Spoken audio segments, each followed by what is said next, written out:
Ba, may mga balak sanang manligaw pero hindi makakaporma dahil nga may Aldab at saka nandyan kalapti mo si Alden.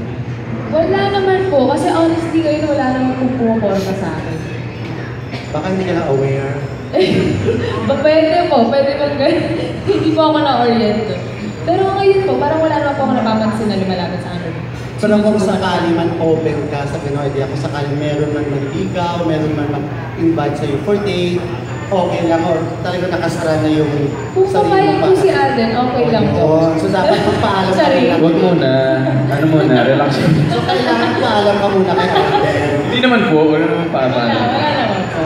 Pero wala kayong usapan gano'n. Wala naman po. Like sa'yo din Alden, hindi din naapektuhan din kung sakali may ibang nagpaparamdam sa'yo, baka nataypan mo, kasi, nakasara din yung attention mo, of course yung focus mo kay Wayne. Opo, yung focus ko po is nandito sa Aldab and with May. So parang as of the moment, I'm not entertaining any feelings towards anyone.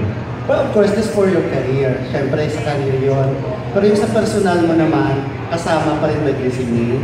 Well, it's a matter of choice po eh, and I choose to focus po on what's happening now. Lahat-lahat na yun. Opo.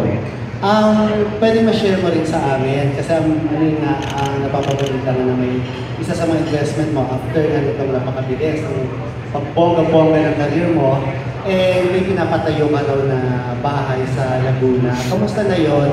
At yung dream house mo na ba talaga yun? For you and your family? Opo, actually, nag-start po yung construction ko nung pagpapa-construct ko po ng bahay when I entered in Bulaga po. So, patapos na po siya. Hopefully this month po makalipat na kami. Parang yun po ang gift ko sa family ko after all the years of hard work.